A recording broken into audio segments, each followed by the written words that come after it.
क्या शिक्षा देते हैं भगवत गीता के ये श्लोक। बच्चों को जरूर सुनाए। भगवत गीता में श्री कृष्ण सिर्फ कर्म करने की प्रेरणा देते हैं। उनके मुख से निकले गीता में काफी सारे श्लोक जीवन दर्शन का एहसास कराते हैं। इसमें कई श्लोक ऐसे भी हैं जो बच्चों के लिए बहुत उपयोगी साबित होंगे। आज के समय में बच्चे फोन के गुलाम बनते जा रहे हैं, जिस कारण उनमें संस्कारों की कमी पाई जाती है। ऐसे में उनके परिवार वालों को उन्हें गीता के ये श्लोक पढ़ाने और समझाने चाहिए।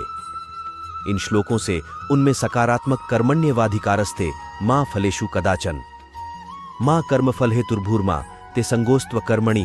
बच्चों की आदत होती है कि अगर वह कोई काम करते हैं तो उन्हें उसके परिणाम का बेसब्री से इंतजार रहता है। ऐसे में यह श्लोक उनके बहुत काम आ सकता है। इस श्लोक का अर्थ है कि कर्म पर ही तुम्हारा अधिकार है, कर्म के फलों में कभी नहीं। इसीलिए कर्म को फल की इच्छा के लिए मत करो। ध्यायतो विषयान पुंसः संगस्तेषु पजायते संगात संजायते कामः कामात् क्रोधो भिजायते।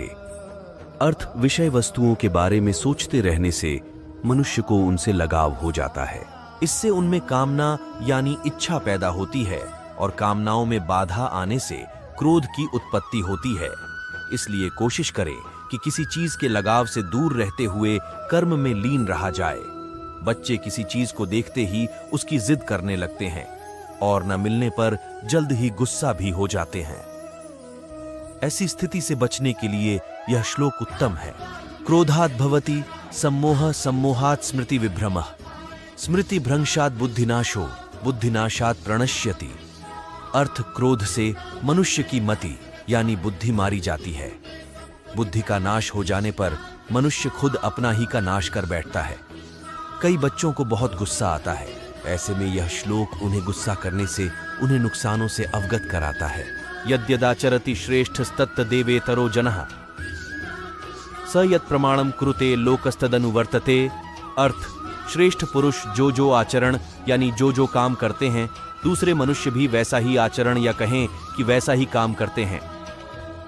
श्रेष्ठ पुरुष जो प्रमाण या उदाहरण प्रस्तुत करते हैं, समस्त मानव समुदाय उसी का अनुसरण करने लग जाते हैं। यह श्लोक अच्छे आचरण के फायदे बताता है, जो बच्चों के लिए बहुत उपयोगी है। श्रद्धावान लभते ज्ञानम तत्पर संयतेन्द्रिय ज्ञानम लब्ध्वा पराम शांतिम चिरेणाधिगच्छति।